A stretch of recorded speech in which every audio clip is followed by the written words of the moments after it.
বলছি, এটা তো ফিউচার টেন্স, তাই না? তাহলে আমি বাড়ি ফিরবো, এটাকে তোমরা আমাকে সেন্টেন্স মেকিং করে দেখাও তো, ইংলিশে ট্রান্সফার করো। আমি বাড়ি ফিরবো, কি হবে? আই শ্যাল বসবে না উইল বসবে? শ্যাল বসবে। আয়ের পরে কি বসে বলো তো? আয়ের পরে কিন্তু সবসময় উইল বসে, কিন্তু কিছু কিছু ক্ষেত্রে আয়ের পরে শ্যাল বসে। উইল কখন বসবে? উইল যখন কিছু ইচ্ছা বোঝাবে, যখন ভবিষ্যতের কিছু কাজ বোঝাবে, তখন কিন্তু উইল বসবে আয়ের পরে।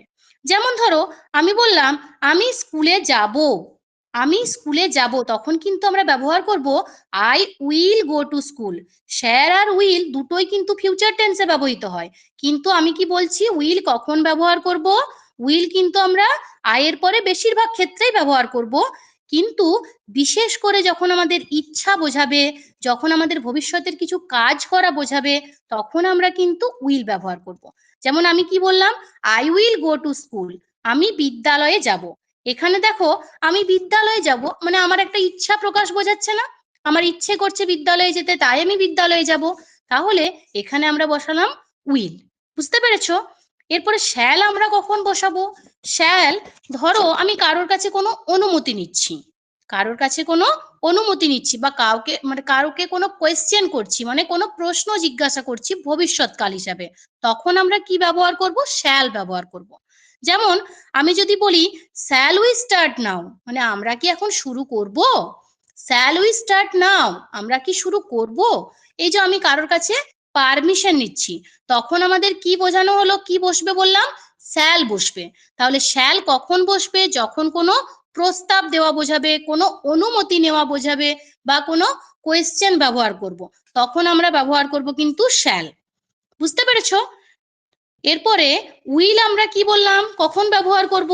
যখন আমাদের ইচ্ছা বোঝাবে, আমাদের কোনো সিদ্ধান্ত বোঝাবে, বা ভবিষ্যতের কোনো কাজ বোঝাবে, তখন আমরা ব্যবহার করব কিন্তু উইল। মনে থাকবে? আচ্ছা তোমরা এরপরে আই উইল হেল্প ইউ, এটার মানে আমাকে বলো তো একটু।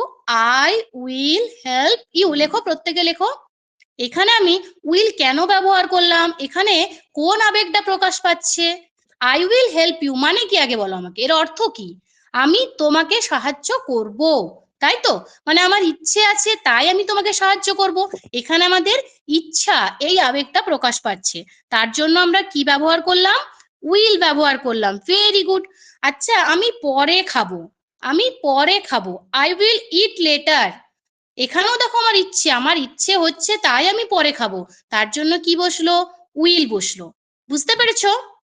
আর আমি কি বললাম, যখন কোনো অনুমতি নেওয়া বোঝাবে, কোনো কোয়েশ্চেন বোঝাবে, তখন আমরা শ্যাল বসাবো। তাহলে শ্যাল আর উইলের ব্যবহারটা আজ আমরা শিখে গেলাম। এর পরের দিনে কিন্তু এই শ্যাল আর উইল দিয়ে আমরা বাক্য গঠন করা শিখবো। কেমন?